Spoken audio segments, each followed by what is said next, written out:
जय श्री कृष्णा। राधे राधे दोस्तों, आप सभी का दिन शुभ और मंगलमय हो। आप सभी पर भगवान विष्णु की कृपा सदैव बनी रहे। आज की वीडियो में आप सुनेंगे माघ मास महात्म्य का अध्याय 21। पिछले वीडियो में आपने सुना था अध्याय 20, जिसमें आपने सुना था कि किस प्रकार ब्राह्मण के द्वारा श्रोत का पाठ करने पर भगवान विष्णु प्रसन्न होते हैं और उन्हें वरदान देते हैं और कहते हैं कि जो भी भक्त इस श्लोक का पाठ करता है उसकी सभी मनोकामनाओं को मैं पूरा करता हूँ और उन भक्तों पर अपनी कृपा बनाए रखता हूँ। इसको सदैव पढ़ने से मनोवांछित कार्य सिद्ध हो जाते हैं, मनुष्य सुपुत्र पाता है, धन पराक्रम चिरायु होता है। इस पाठ का इतना महत्व है कि इस स्रोत को एक काल, दो काल या तीन काल जो कोई भी पढ़ता है उसे अक्षय फल प्राप्त होता है। और जो मनुष्य प्रातः काल इस स्रोत का पाठ करता है वह इस लोक और परलोक में अक्षय सुख पाता है। तो वेद दूती का बनाया हुआ जो स्रोत था वो भगवान को अत्यंत प्रिय था और भगवान के दर्शन कराने वाला था। योग सागर नाम का यह स्रोत परम पवित्र था। जो कोई भी भक्ति पूर्वक इस स्रोत को पढ़ता है वह विष्णु लोक को जाता है। उसकी आगे का वृत्तांत आप आज के अध्याय में सुनेंगे। आज के अध्याय में पिशाच मोक्ष की कथा किस प्रकार से लोमेश ऋषि कहते हैं उसे सुनेंगे।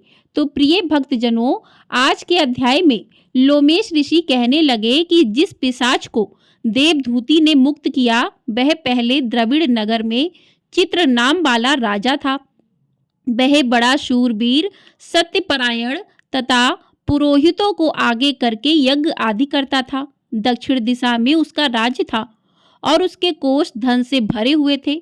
उसके पास बहुत से हाथी घोड़े और रथ थे और वह अत्यंत शोभा को प्राप्त हुआ था। बहुत सी स्त्रियों के साथ क्रीड़ा करता था और अनेक यज्ञ उसने किए थे। वह नित्य अतिथियों की पूजा करता था और शस्त्र विद्या में निपुण था। ब्रह्मा, विष्णु, महेश तथा सूर्य की पूजा सदैव किया करता था। वह जंगल में भी स्त्रियों से घिरा हुआ क्रीड़ा किया करता था। एक बार वह पाखंडियों के मंदिर में गया और वेदहीन भस्म लगाए महात्मा बने हुए पाखंडियों से उस राजा की बातचीत हुई। पाखंडियों ने कहा, हे राजन, शैव धर्म की महिमा सुनो। इस धर्म के प्रभाव से मनुष्य पाप को कटकर मुक्त हो जाता है। सब वर्णों में शैव मत ही मुक्ति देने वाला है। शिव की आज्ञा के बिना दान, यज्ञ और तपों से कुछ नहीं बनता। शिव का सेवक होकर भस्म धारण करने, जटा रखने से ही मनुष्य मुक्त हो सकता है। जटा धारण करने तथा भस्म लेपन से ही मनुष्य शिव के समान हो जाता है। इसके बराबर कोई भी पुण्य नहीं है। जटा भस्म धारण किए हुए सभी योगी शिव के सादृश्य होते हैं। अंध, जड़, नपुंसक तथा मूर्ख सब जटा से ही पहचाने जाते हैं। शूद्र वर्ण के शैव भी पूजनीय है। विश्वामित्र क्षत्रिय होकर तप से ब्राह्मण हो गए। वाल्मीकि चोर होकर उत्तम ब्राह्मण हो गए। अतएव शिव पूजन में किसी बात का विचार नहीं है। तप से ही ब्राह्मणत्व प्राप्त होता है, जन्म से नहीं। इस कारण शैव का दर्शन उत्तम है तथा शिव के सिवाय दूसरे देवता का पूजन न करें। शिव तपस्वी को विष्णु का त्याग करना चाहिए। विष्णु की मूर्ति का पूजन नहीं करना चाहिए। विष्णु के दर्शन से शिव का द्रोह उत्पन्न होता है और शिव के द्रोह से रौरवादी नरक निकलते हैं। इसी से भवसागर से पार होने के लिए विष्णु का नाम भी नहीं लेना चाहिए। शिव भक्त निशंक होकर शिव से प्रेम करता है और वह कैलाश में वास करता है, इसमें कुछ संदेह नहीं है। इस धर्म का पालन करने वालों का कभी नाश नहीं होता। इसी के साथ आज का अध्याय यहीं पर समाप्त हुआ। इसके आगे का वृत्तांत आप अगले अध्याय में सुनेंगे। बोलिए भगवान विष्णु की जय। बोलिए भगवान शिव शंभू की जय। तो प्रिय भक्तजनों, अब हम जानते हैं कि राम भगवान को 14 वर्ष का ही वनवास क्यों मिला था। इसके पीछे एक पौराणिक कथा है जो राजा दशरथ की तीसरी पत्नी कैकेयी भगवान राम से अपने बेटे भरत से भी ज्यादा प्रेम करती थी। उन्हें राम से बहुत आशाएं थी। जब कैकेयी ने भगवान राम से 14 वर्षों का वनवास मांगा था तब सबसे ज्यादा भरत हैरान हुए थे, क्योंकि वह जानते थे कि माता राम से कितना प्रेम करती है। लेकिन आपको जानकर हैरानी होगी कि देवताओं ने कैकेयी से यह काम करवाया था। इसके पीछे एक रोचक कथा है। विवाह से पहले कैकेयी महर्षि दुर्वासा की सेवा किया करती थी। कैकई की सेवा से प्रसन्न होकर महर्षि दुर्वासा ने कैकई का एक हाथ वज्र का बना दिया और आशीर्वाद दिया कि भविष्य में भगवान तुम्हारी गोद में खेलेंगे।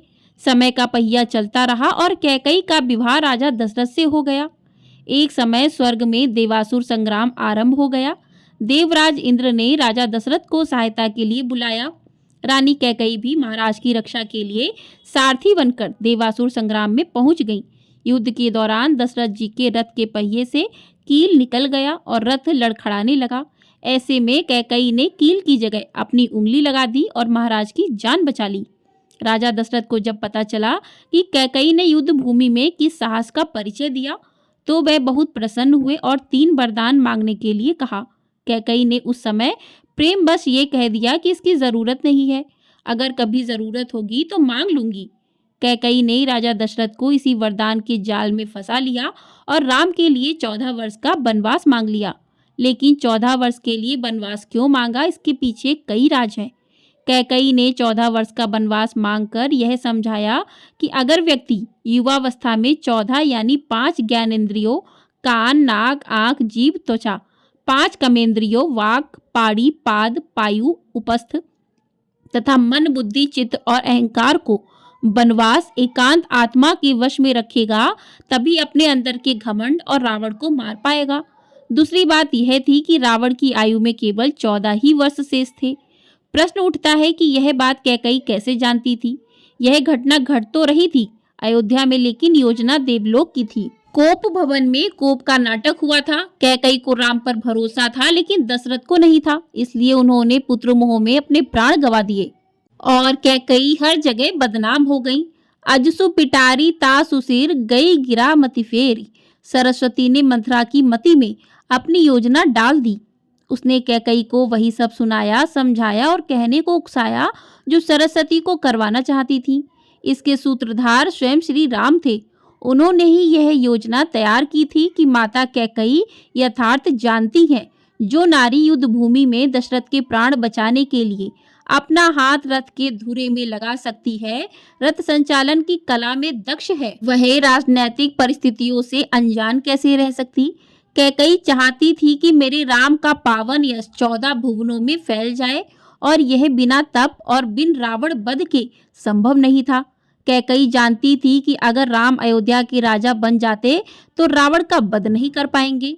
इसके लिए वन में तप जरूरी है। कैकई चाहती थी कि राम केवल अयोध्या के ही नहीं सम्राट न बनकर रह जाएं, वह विश्व के समस्त प्राणियों के हृदय के सम्राट भी बने। उसके लिए राम को अपनी साधित शोधित इंद्रियों तथा अंतःकरण को तप के द्वारा तदर्थ सिद्ध करना होगा। देवलोक में बनाई गई इस योजना का केंद्र राक्षस का वध था। महाराज अनरण ने के उस शाप का समय पूर्ण होने में 14 ही वर्ष शेष थे। जो शाप उन्होंने रावण को दिया था कि मेरे वंश का राजकुमार तेरा वध करेगा, जिससे भगवान राम ने रावण का वध किया और देवलोक की योजना पूरी की। रामायण और महाभारत दोनों में ही 14 वर्ष वनवास की बात हुई है। रामायण में भगवान को 14 वर्ष का वनवास भोगना पड़ा था, जबकि महाभारत में पांडवों को 13 वर्ष वनवास और 1 वर्ष अज्ञातवास से गुजरना पड़ा था। दरअसल इसके पीछे ग्रह गोचर भी मानते हैं। उन दिनों मनुष्य की आयु आज के जमाने से काफी ज्यादा होती थी, इसलिए ग्रहों की दशा विधि भी ज्यादा होती थी।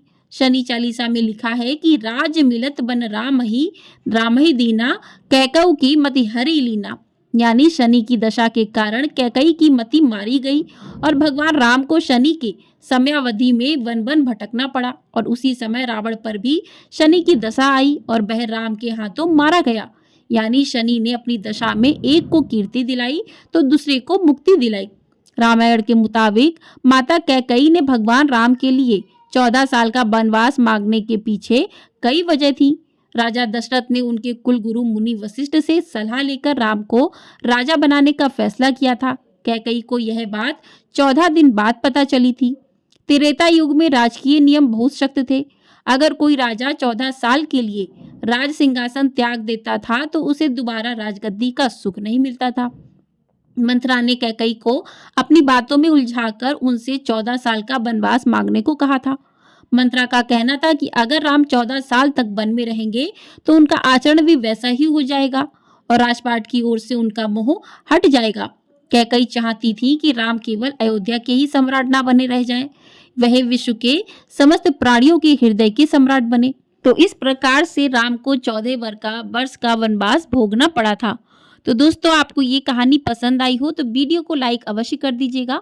आपका एक लाइक हमारे लिए बहुत अधिक महत्वपूर्ण होता है। चैनल पर नए हैं तो चैनल को सब्सक्राइब भी कर लीजिएगा। आपको हमारे चैनल पर माघ मास के गुप्त नवरात्रि की कथाएं प्रतिदिन सुनाई जा रही हैं। तो यदि आप उन कथाओं को सुनना चाहते हैं तो उन कथाओं को भी सुन सकते हैं। और कमेंट बॉक्स में भगवान राम की जय भी अवश्य लिखिएगा। जय श्री राम।